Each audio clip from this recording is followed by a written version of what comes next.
Okay, hi friends, good morning all of you.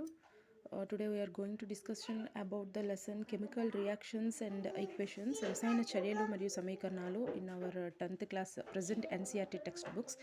Every చాప్టర్ని కూడా ఇందులో టోటల్ 12 చాప్టర్స్ ఉన్నాయి కదా, ఎవ్రీ చాప్టర్ని కూడా మినిమం 1 అవర్కి తగ్గకుండా each and every pin to pin మొత్తం కూడా మనం డిస్కస్ చేసుకుందాం. Okay, study with me. Okay let us start. చూడండి, నిత్య జీవితంలో క్రింది సందర్భాలను గమనించండి అంటున్నాడు. ఏం జరుగుతుందో ఆలోచించమంటున్నాడు. చూడండి, వేసవిలో గది ఉష్ణోగ్రత వద్ద పాలను ఉంచినప్పుడు తేమ వాతావరణంలో ఇనుము తుప్పు పెట్టడం, పెనం మేకును ఉంచినప్పుడు, ఇలా ద్రాక్ష పులిసినప్పుడు, ఆహారం వండినప్పుడు, మన శరీరంలో ఆహారం జీర్ణం కాబడినప్పుడు, మనం శ్వాస తీసుకున్నప్పుడు, ఇలాంటి ఈ డిఫరెంట్ టైప్స్ ఆఫ్ సిచ్యువేషన్స్లో అసలు ఏం జరుగుతుంది, ఎలా మనకి ఇది ఒక కెమికల్ రియాక్షన్ అనేది మనకి ఎలా తెలుస్తుంది అనేది, ఏది కెమికల్ రియాక్షన్ ఏది ఫిజికల్ రియాక్షన్ అనేది మనం ఫైండ్ అవుట్ చేయాలన్నమాట.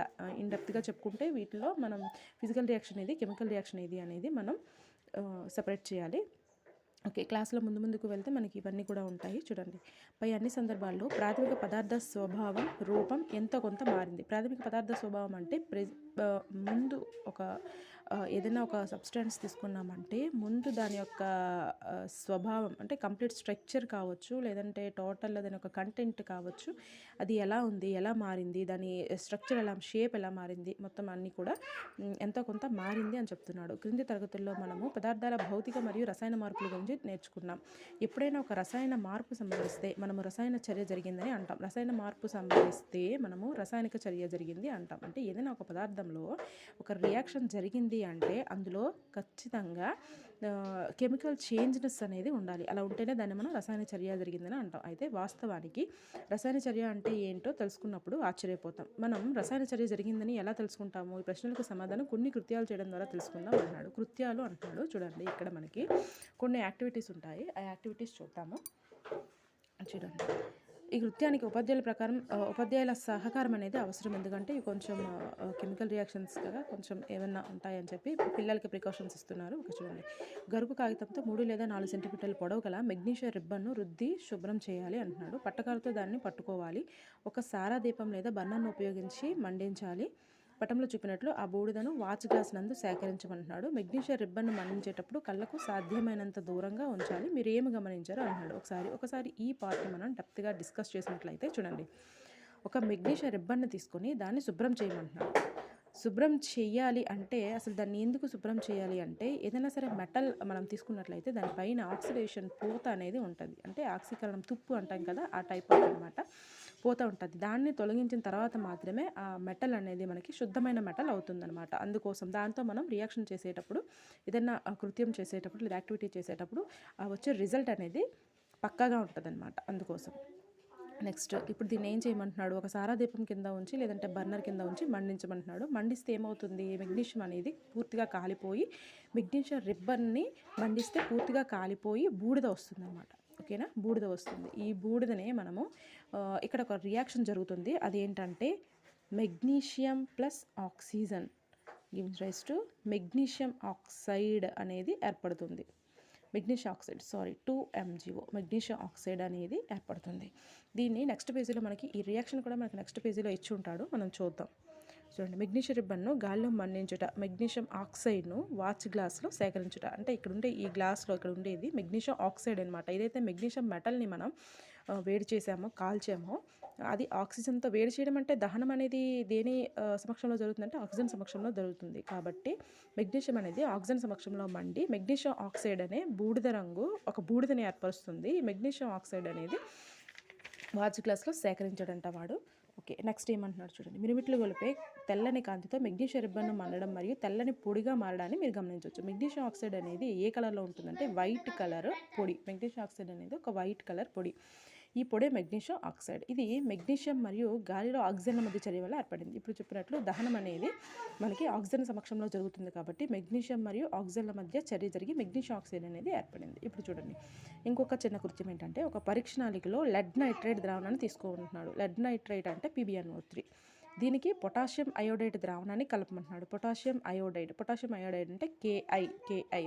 దీని స్ట్రక్చర్ ఏంటంటే KI, పొటాషియం అయోడైడ్. ఓకే, ఇది సాంకేతికం అంటాం కదా, సాంకేతికం KI. ఇక్కడ నాకు మధ్యలో గుర్తొచ్చింది కేఓహెచ్ అనేది పొటాషియం హైడ్రాక్సైడ్ మనం దేనికి యూజ్ చేస్తామంటే మనకి లోవర్ క్లాస్లో 6th ఆర్ 7th క్లాస్లో ఒక ప్రయోగం ఉంటుంది. అదేంటంటే కార్బన్ డైఆక్సైడ్ అనేది కిరణజన్య సంయోగక్రియకి అవసరమా అనేది ఒక కృత్యము. దాన్ని నిరూపించడానికి మనం టెస్ట్ ట్యూబ్లో కేఓహెచ్ని తీసుకుంటాం. ఎందుకంటే కేఓహెచ్ అనేది కార్బన్ డైఆక్సైడ్ని అబ్జర్వ్ చేసుకుంటుంది అనమాట. కార్బన్ డైఆక్సైడ్ని అబ్జర్వ్ చేసుకుంటుంది కాబట్టి ఇక్కడ కేఓహెచ్ గుర్తొచ్చింది, సో రాశాను.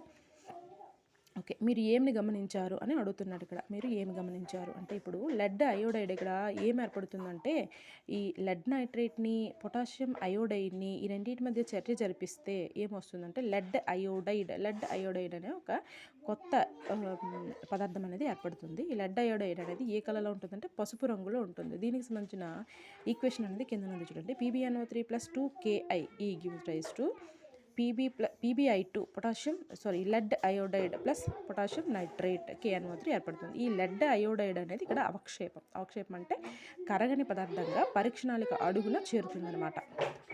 ఓకే, నెక్స్ట్ ఇంకో వృత్తం ఇచ్చాడు చూడండి.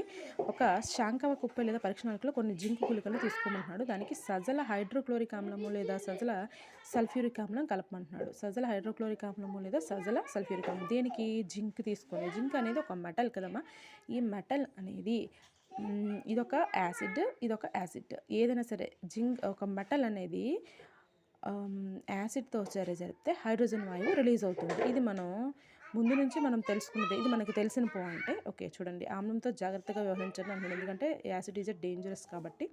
జింకు గుళికల చుట్టూ ఏదైనా జరగడం మీరు గమనించారా అని అడుగుతున్నాడు. జింకు గుళికల చుట్టూ ఏమొస్తుందమ్మా? బుడగలు ఏర్పడతాయి అనమాట. జింకు గుళికల చుట్టూ ఆ బుడగలు అనేవి దేన్ని సూచిస్తాయి అంటే H2 గ్యాస్ రిలీజింగ్ని సూచిస్తాయి. శాంకవ కుప్ప లేదా పరీక్షణాళికను ముట్టుకోండి. దీని ఉష్ణోగ్రతలో ఏమైనా మార్పు ఉందా అంటున్నాడు. ఎస్, ఉష్ణోగ్రతలో కన్ఫర్మ్గా మార్పు ఉంటుందమ్మా. అదేంటంటే పరీక్షణాళిక అనేది ఆ శాంకవ కుప్పే అనేది వెచ్చగా ఉంటుందన్నమాట మనం టచ్ చేస్తే. ఎందుకంటే ఇదొక ఉష్ణ మోచక చర్య కాబట్టి. ఓకే, చూడండి, ఇది ప్రయోగం చేసే విధానం. సల్ఫ్యూరిక్ యాసిడ్ వేసాడు, జింక్ ముక్కలు లోపల ఉన్నాయి. ఓకే, నెక్స్ట్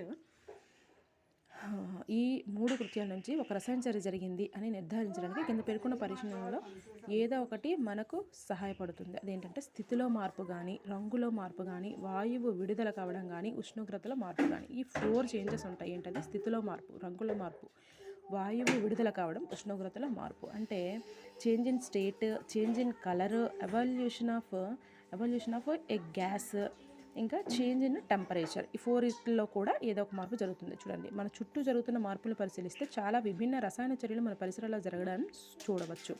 ఈ అధ్యాయంలో మనము వివిధ రకాల రసాయన చర్యలు మరియు వాటి చిహ్నాలతో తెలపడం గురించి చదువుకుందాం. ఓకే, అంటే రసాయన చర్యలు అనేవి ఎలా జరుగుతాయి, జరిగిన దాన్ని మనం ఒక ఈక్వేషన్లో ఎలా వేయాలి, ఇంకా దాంతోపాటు ఆ ఈక్వేషన్ని తుల్యం చేయడం ఎలాగా, బ్యాలెన్స్డ్ చేయడం ఎలా అనేది కూడా ఈ లెసన్లో మనం డిస్కస్ చేయగలం అనమాట. ఓకే, చూడండి, ఇప్పుడు రసాయన సమీకరణాలు. చూడండి. మెగ్నీషియం రిబ్బన్ను ఆక్సిజన్లో మన్నించినప్పుడు అది మెగ్నీషియం ఆక్సైడ్గా మారుతుంది. ఇది వాక్య రూపంలో ఉన్న ఒక రసాయన చర్య వివరణ. దీన్ని మనం ఒక స్టేట్మెంట్గా, ఇది ఒక వాక్య రూపంలో ఉన్నటువంటి ఒక స్టేట్మెంట్. దీన్ని మనం ఈక్వేషన్గా రాయాలంటే ఈ ఈక్వేషన్గా రాయాలి. ఎలా? Magnesium plus oxygen giving rise to magnesium oxide అనేది ఒక కొత్త పదార్థం ఏర్పడింది అనే దాన్ని ఈక్వేషన్ ద్వారా ఇలా చూపిస్తాం. ఓకే, దీనిని సంక్షిప్త రూపంలో రాయవచ్చు. ఇది చేయడానికి ఒక సులభమైన మార్గం పద సమీకరణం రూపంలో రాయడం. ఇదేంటంటే పద సమీకరణం. మనకు మ్యాథ్స్లో వచ్చేవి కూడా సమీకరణాలు ఉంటాయి. XY చరరాశి, స్థిరరాశి సమీకరణాలు మ్యాథ్స్లో వస్తాయి. సో మన కెమికల్ టెర్మినాలజీ ప్రకారము ఇది ఒక ఏ సమీకరణం అంటే రసాయన చర్య సమీకరణము. ఈ రసాయన చర్య సమీకరణాన్ని మనము పద సమీకరణం అని అంటామన్నమాట. చూడండి, పై రసాయన చర్యకు పద సమీకరణం ఏంటి? మెగ్నీషియం ప్లస్ ఆక్సిజన్ కలిపితే మెగ్నీషియం ఆక్సైడ్ అనేది ఏర్పడుతుంది. ఇక్కడ క్రియాజనకాలు, క్రియాజన్యాలు, రియాక్టాంట్స్, ప్రొడక్ట్.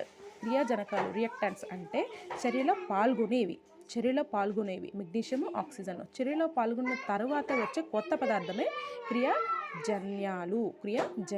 మెగ్నీషియం ఆక్సైడ్, దీన్ని మనం ప్రొడక్ట్స్ అంటాం. ప్రొడక్ట్స్ అంటే ఇంగ్లీష్లో మనకి క్లియర్గా తెలిసిపోతుంది, కానీ తెలుగులో చిన్న కన్ఫ్యూజన్ అన్నమాట. ఓకే, క్రియాజనకాలు, క్రియాజన్యాలు. ఓకే, ఇప్పుడు రసాయన చర్యలో రాసాయనిక మార్పుకు గురైన పదార్థాలు మెగ్నీషియం మరియు ఆక్సిజన్ల క్రియాజనకాలు. మనం ముందుగా చెప్పుకున్నట్లు ఈ చర్యలో కొత్తగా ఏర్పడిన మెగ్నీషియం ఆక్సైడ్ క్రియాజన్యము, అంతే కదా. క్రియాజనకాలు క్రియాజన్యాలుగా మారడాన్ని వాటి మధ్యన ఉన్న ఒక బాణపు గుర్తు